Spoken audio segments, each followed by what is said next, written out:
This is Kathy Knipfer, instructor for Nursing 2203, recording the Pediatric lecture for Chapter 29, entitled Communication, History, and Physical Assessment.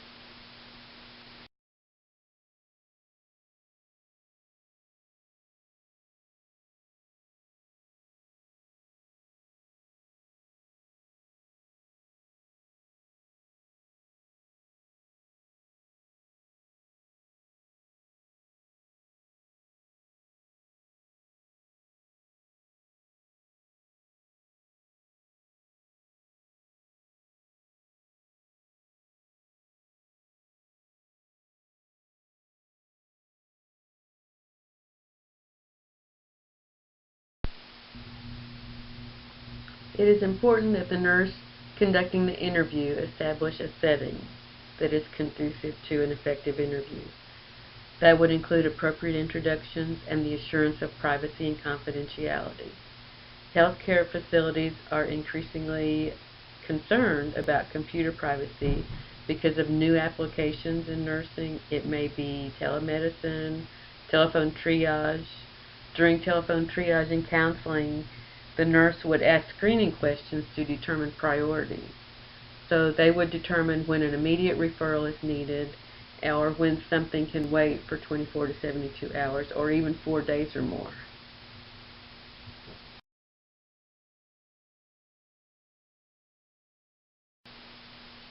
This image reflects an interview setting that is comfortable and relaxed.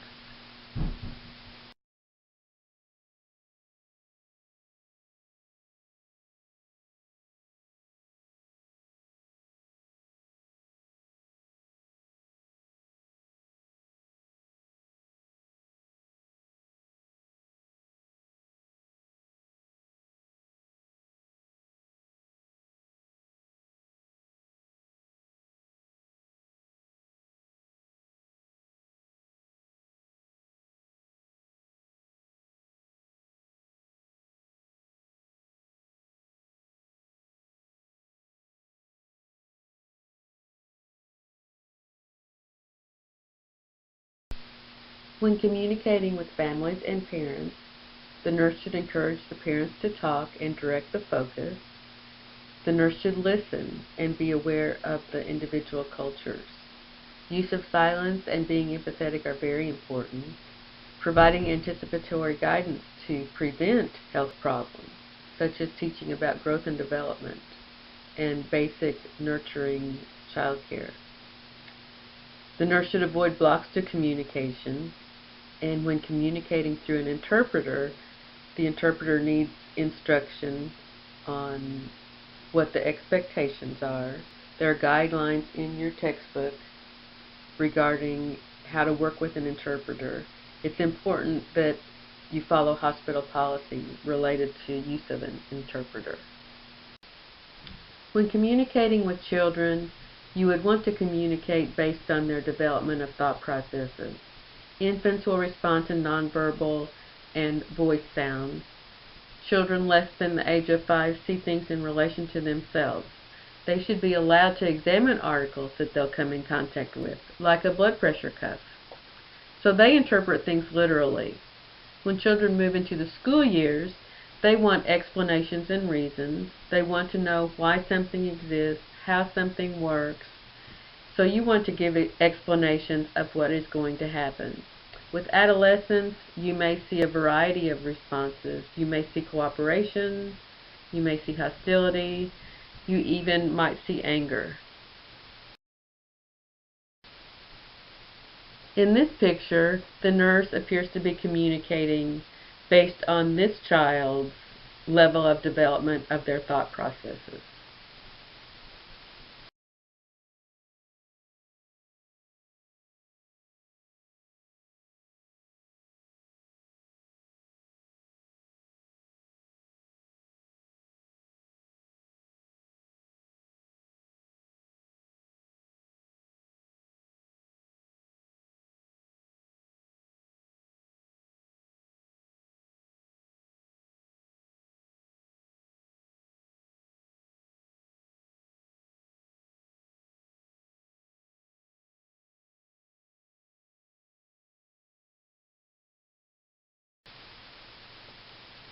With a child under the age of 5 who's told they're going to get a stick in the arm, this is their literal interpretation.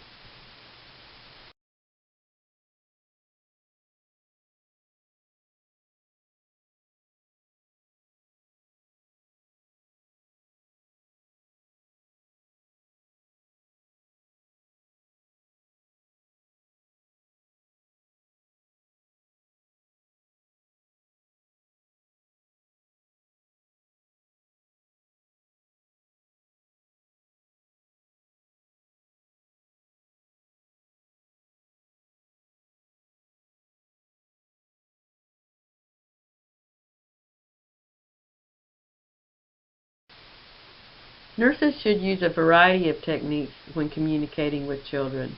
Often children are uncomfortable talking about their feelings or just talking.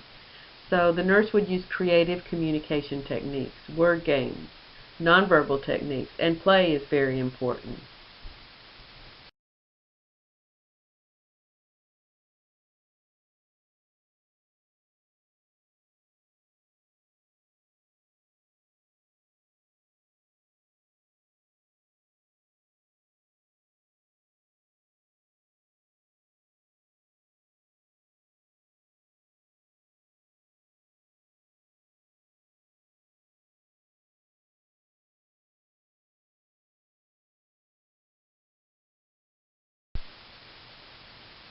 When performing a health history, the nurse may already have essential information, but the nurse should also ask questions of the informant, which is usually a parent, to clarify and to help them feel more comfortable.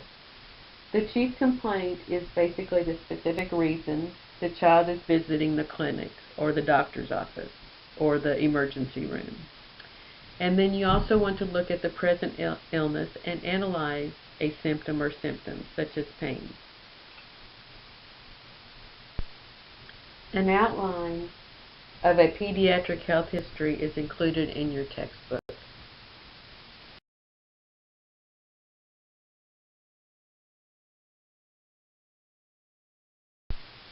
When looking at past history, you would evaluate the birth history.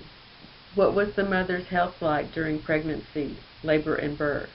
And what was the infant's condition after birth? You also would take a dietary history and assess previous illnesses, injuries, and operations. You always want to know about allergies and medications the child is taking, and of course if they're up to date on immunizations. You also would assess their growth and development and their habits.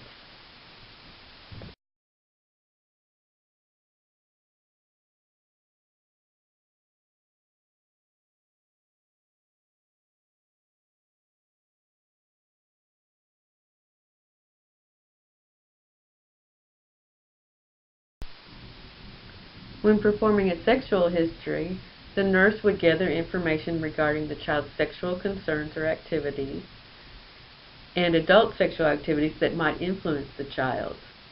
When you're assessing family medical history, you look at genetics, communicable diseases, and habits that influence the child. And then you also look at geographic location, including travel. During your history taking, you also assess the family structure and composition and what their home and community environment is like. They also might have cultural and religious traditions.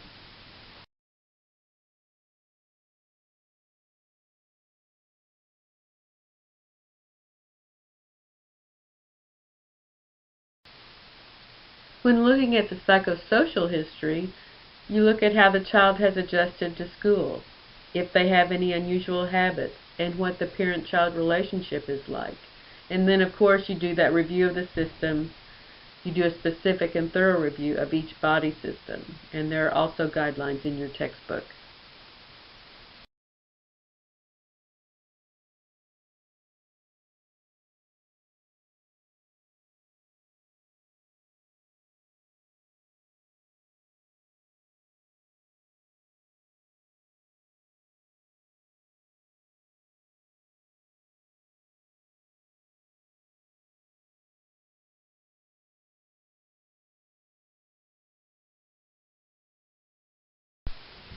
When completing a nutritional assessment, the nurse would assess dietary intake and also complete a clinical examination of nutrition. They would look at the hair, the skin, the mouth, the eyes. And then also to evaluate nutrition, you would look to see if they were malnourished, if they were at risk for being malnourished, if they were well nourished, or even if they're overweight or obese.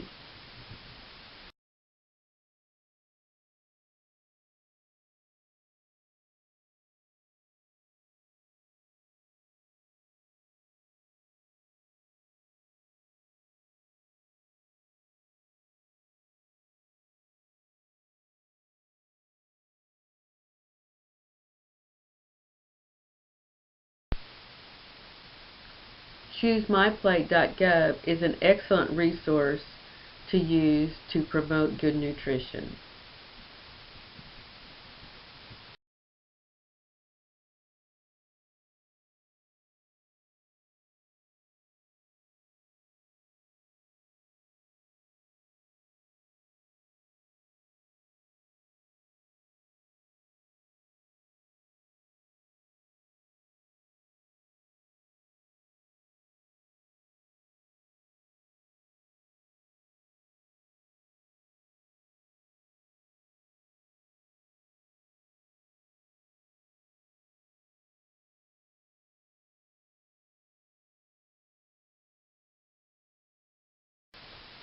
When we assess adults, we use the head-to-toe sequence. The sequence for the pediatric assessment is usually altered based on the child's developmental needs. So in this way, trust is promoted, anxiety is minimized as well as stress. We preserve the parent-child relationship, and we get better information or assessment data. So we use the chronological age as the main criteria. And there are guidelines in your book about physical assessment.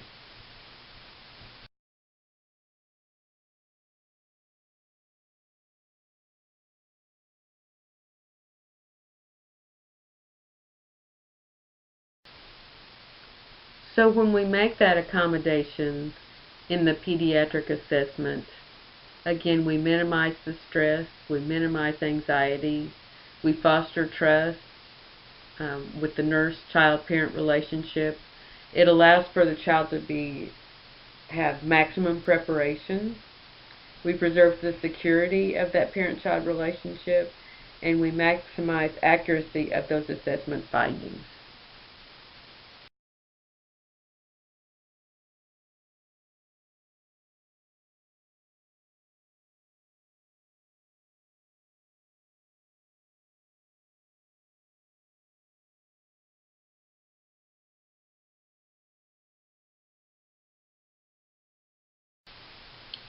When preparing a child for the physical examination, it's important to consider the child's perception of painful procedures. It may be that a tight blood pressure cuff is perceived as painful. Cooperation is usually enhanced when the parents are present. And then there are age-appropriate techniques that you would use. It might be associated with positioning, the sequence that you take, and just basic preparation.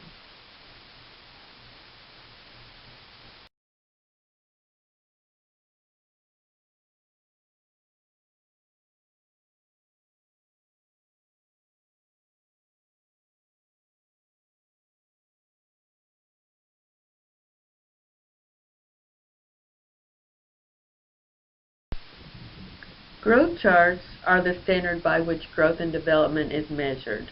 They're based on height and weight, or length and weight. The World Health Organization provides guidelines for children ages 0 to 2, and then the CDC takes over after that. Growth charts show the relationship between height and weight. Skin fold thickness is a way to measure body fat. An indirect measure of muscle mass would be the arm circumference. So head circumference, when should it be measured? It should be measured up to 36 months and as needed depending on the patient's diagnosis.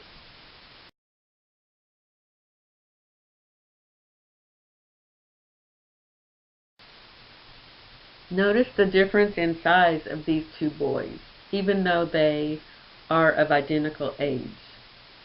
So their growth charts would be significantly different.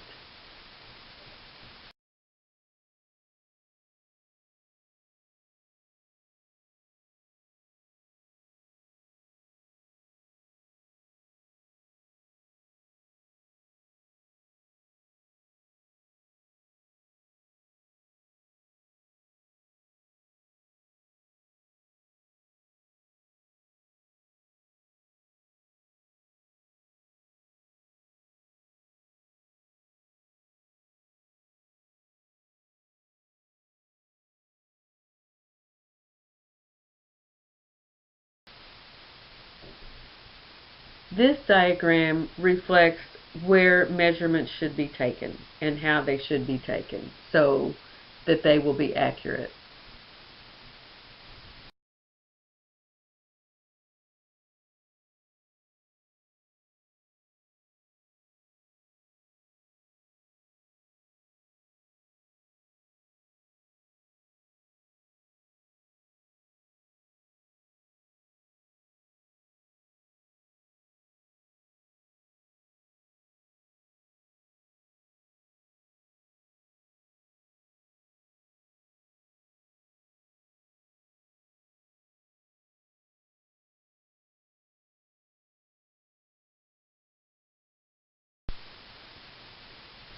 This diagram also demonstrates accurate measurements.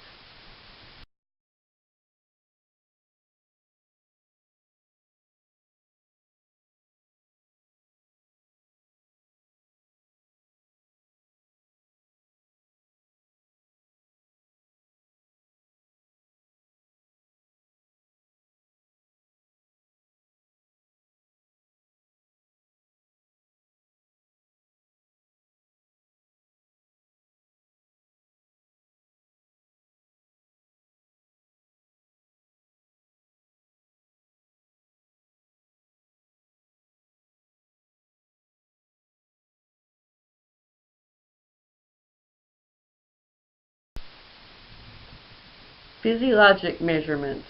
There are many different ways to measure temperature. It could be the electronic intermittent thermometer, infrared thermometer, which measures thermal radiation, an electronic continuous thermometer, which might be used during anesthesia. So there are many ways to measure temperature. With the pulse, before age 2, the apical pulse should be taken. After that, radial pulse can be taken. A pulse should be taken for a full minute, and then also respiration should be counted for a full minute.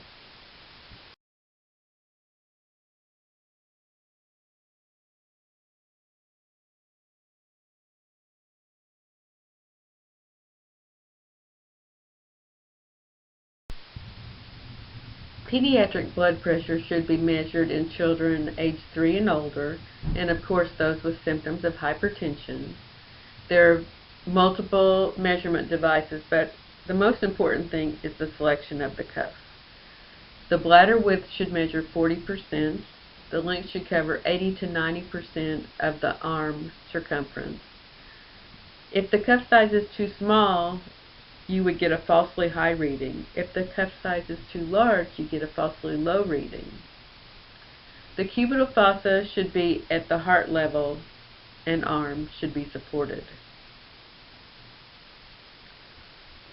With orthostatic hypotension, you would measure supine as well as standing, and then orthostatic hypotension would be indicated if the blood pressure drops 20 millimeters of mercury systolic or 10 diastolic, with the patient remaining in each position for 2 minutes.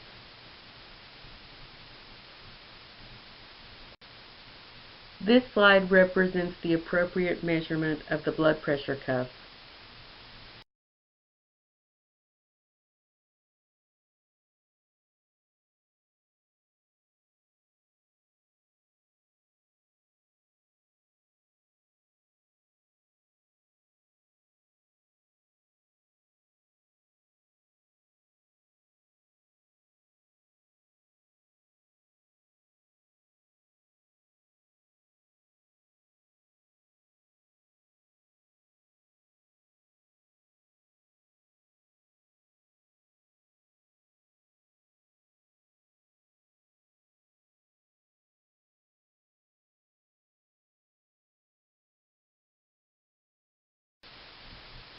This slide represents other blood pressure measurement sites.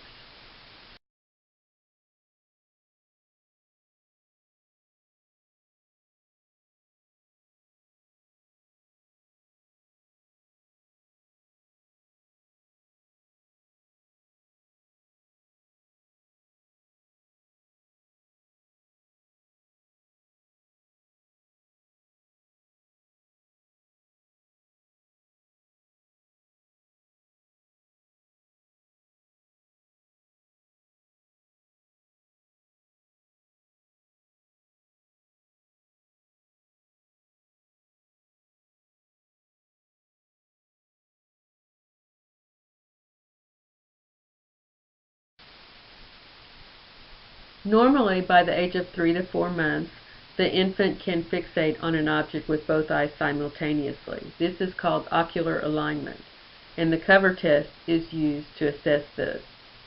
With visual acuity testing, the Snellen letter chart, tumbling E, and the HOTV test are used. They also might use light perception and visual fixation and following for infants.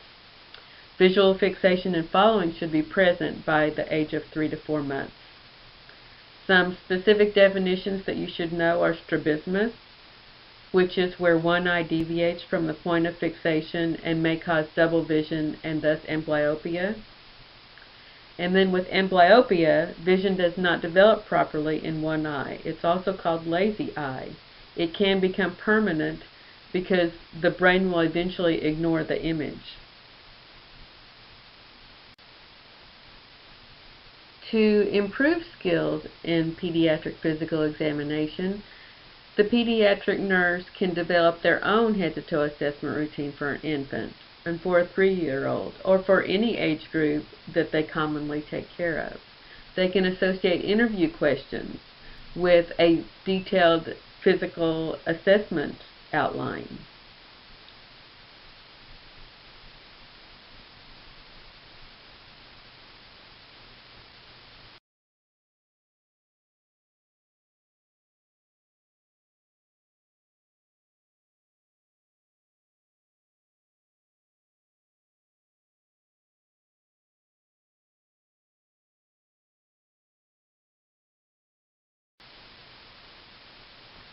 This image reflects proper positioning for visualizing the eardrum. So with the infant, you would pull down and back, and for the older child, you would pull up and back. This image reflects appropriate positioning for visualizing the eardrum. You notice for the infant, you would pull down and back, and for the older child, you would pull up and back.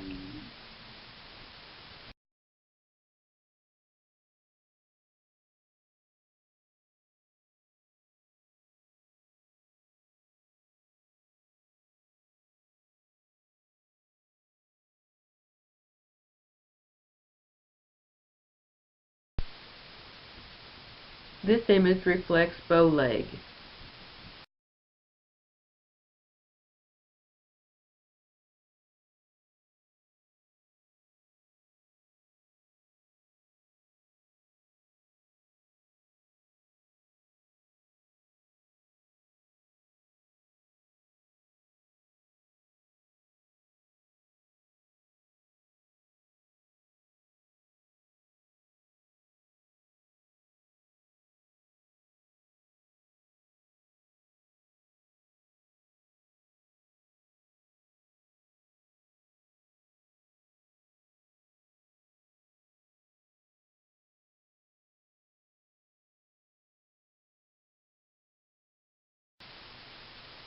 This image reflects knock knee.